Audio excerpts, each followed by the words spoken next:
một cái chân vẫn nằm cơ. Chỗ này là cây đó chỗ này. Cái tàu. Cái tàu. Một cái cho từ cái gì cho nga thôi. Đó là bé mông lê cái chai nữa. Có sắc canh đồ xanh đâu mà sẽ ấp được nè. Ơi lại. Bây giờ nó đi. Sai đồ sang cái tay được bạn châu hả?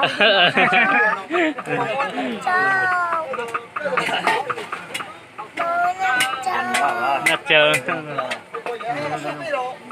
Cháu.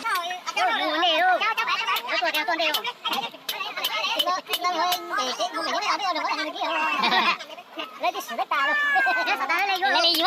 Giật cây nó lấy vô.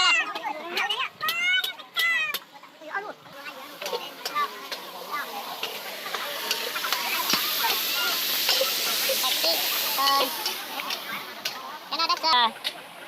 Cái Việt. Vai chính. Cái này là củ cà rốt. Đó, ta biết đang khô của nên mua ta biết mà cho siêu giáp pasta. Cái lấy giống nào? Cái pasta này nhất từ. Cái pasta nhất từ là có cả này. Khách chế nào mới ăn chơi món liền. Cậu món này có chơi lên. Tôi được biết là cậu ăn món. Tôi món ta mới muốn là cái lư.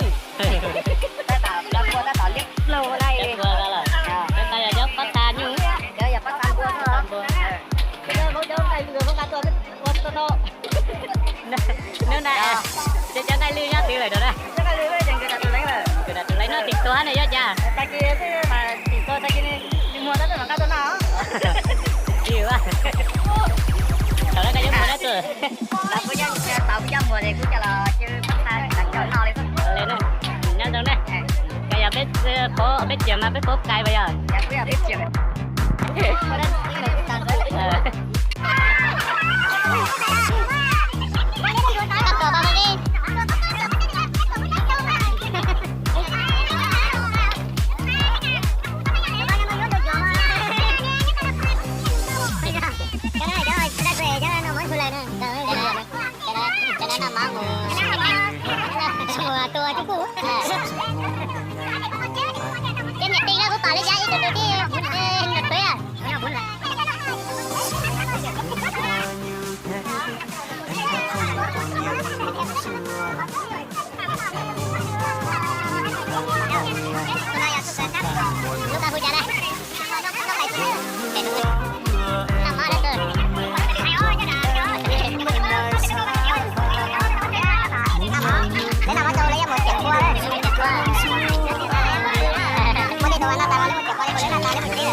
Cô dâu. Phù dâu.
Sao hoa phù du ta cho qua đêm em vẫn chưa về, có lẽ đêm nay sẽ là đêm cuối mà anh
bây giờ cái trục bao mông đây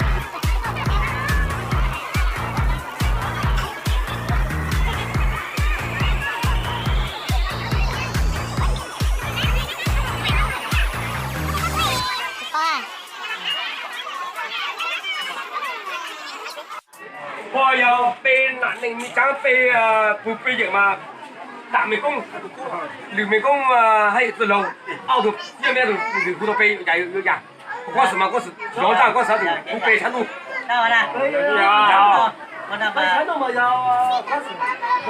bây giờ gì mà cứ để công đấu công thần á nên một phụ bên à phụ à con này con này mà nè ao hồ sang nè ao đó rồi chào phụ là đấy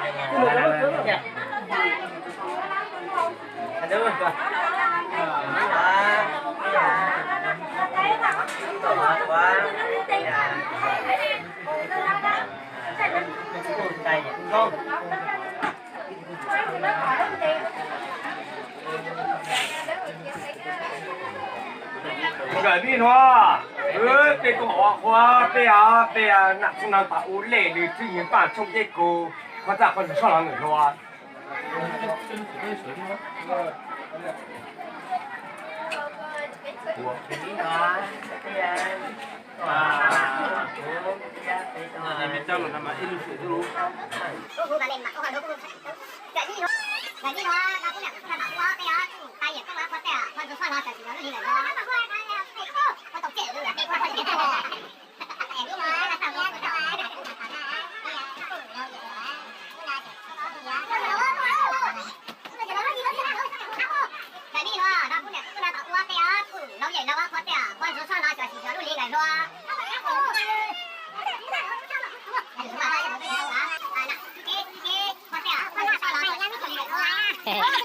Tao vô nó chụp hình hậu đen